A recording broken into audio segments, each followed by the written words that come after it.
Howdy! Welcome to Cryptid Caravan. We're hauling in new monsters all the time. Got a creature today that's been around long enough to be part of a Cherokee legend. One I've only recently learned about thanks to the best fiction on television. And it's slowly become one of my favorite critters. Today we're talking about the Raven Mocker, or the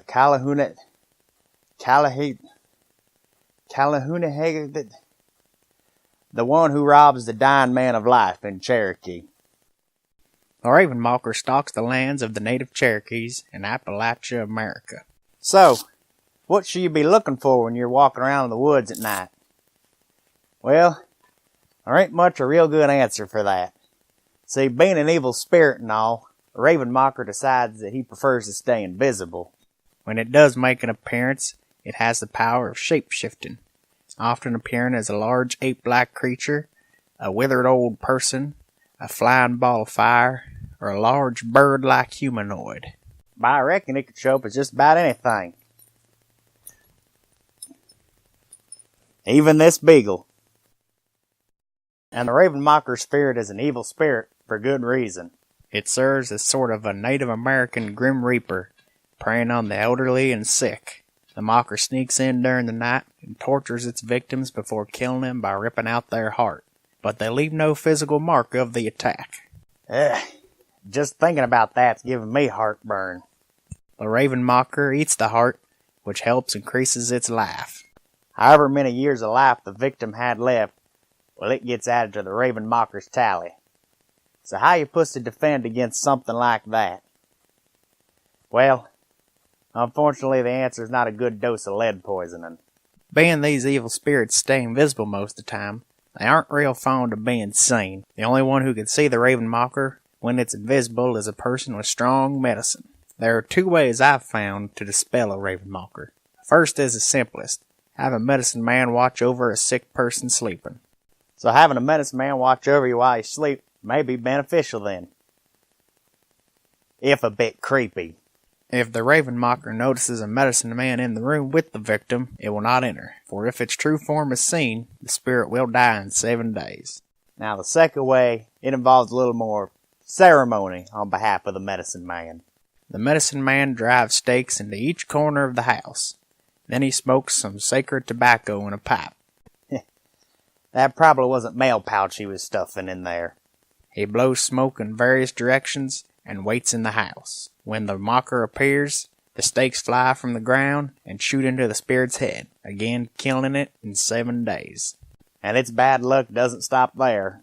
The other Cherokee spirits and witches are both fearful and jealous of the Raven Mocker's power. So when one dies, they set upon it and ravaging the body. And it's called a Raven Mocker for good reason. And it ain't 'cause of its shiny feathery coat. Unless it changed into a raven, I suppose. Shapeshifters make things so darn confusing. The real reason behind the name is that as the spirit flies about, it makes the sound of a raven about to dive, and the call of a raven is considered an omen of impending death. Uh-oh.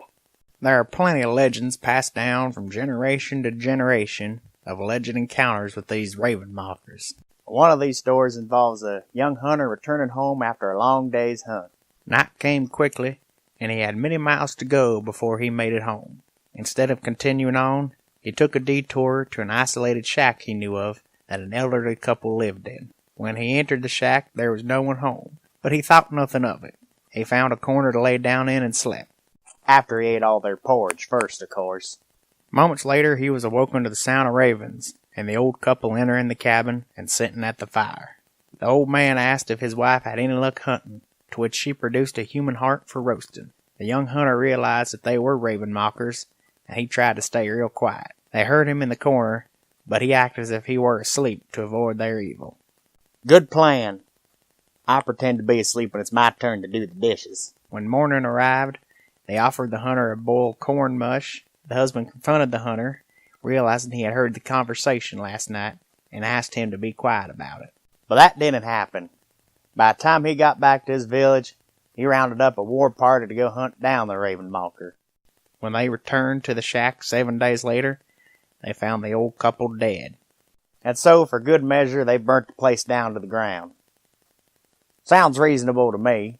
And of course there's the documented encounters of the Mountain Monsters crew, who claim the Ravenmocker works with a hag spirit known as the Woman of the Woods.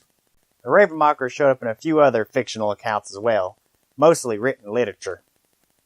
Wade Wellman featured them in his 1979 novel, The Old Gods Awaken. Scott Nicholson had Appalachian creatures that acted much like Ravenmockers in his book, and the House of the Night book series by P.C. Cast uses Ravenmockers as the main group of baddies. There was a book by Marley Yosman titled Curse of the Ravenmocker. I think you can guess what cryptid was featured there. It seems like the Ravenmocker is a monster for those who prefer the written word. But besides the Mountain Monster series, it has made one other appearance in television. Walker, Texas Ranger of all shows, had a Ravenmocker that was basically a medicine man with shape-shifting abilities. There also used to be Chuck Norris mockers. But Chuck Norris, he mocked them into extinction. The Ravenmocker is definitely on the obscure side of cryptozoology. Honestly, I think it's a cryptid legend with a neat premise, and I'd love to see it take a spot on the varsity roster. Heck, I'm surprised this is one cryptid that don't have a supernatural episode about it. But whether this Cherokee legend is based on myths or realities, well, that's for you to decide. I just give you the history. Now, next episode is going to be a little different, in honor of Halloween.